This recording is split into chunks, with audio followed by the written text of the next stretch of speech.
Samedi 2 mai 2020.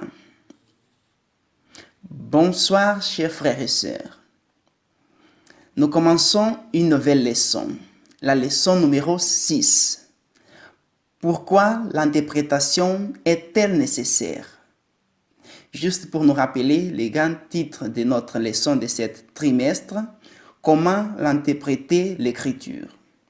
Les versets à mémoriser se trouvent au niveau du livre d'Hébreux, chapitre 11, verset 6.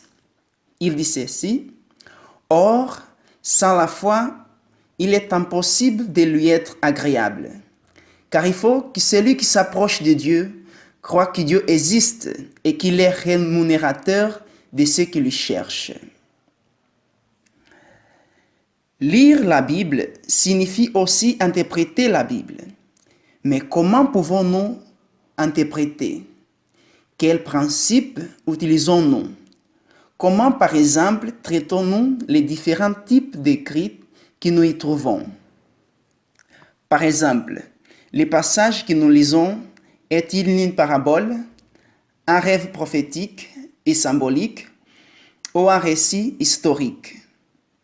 La décision d'une question aussi importante du contexte de l'écriture implique un acte d'interprétation. Parfois, certaines personnes utilisent la Bible comme un oracle divin. Il suffit d'ouvrir la Bible au hasard pour chercher un verset biblique qu'il espère utiliser comme guide. Mais les relations aléatoires entre les passages de la Bible tels qu'on les trouve peuvent mener à des conclusions très étranges et erronées. Par exemple, lorsqu'un mari a quitté sa femme pour une autre femme, la femme délaissée a eu une grande assurance en lisant les textes suivants. J'y mettrai l'illimité entre toi et la femme. Nous trouvons ces versets dans le livre de Genèse, chapitre 3, verset 15. La femme en question était convaincue sur la base de ces versets que l'affaire de son mari ne durerait pas. Tout test sans conteste devient rapidement un prétexte pour ses propres objectifs et ses propres idées. Par conséquent, il y a un grand besoin pour nous, non seulement de lire la Bible, mais d'interpréter correctement. Chers frères et sœurs, je vous exhorte tous d'étudier la leçon de cette semaine.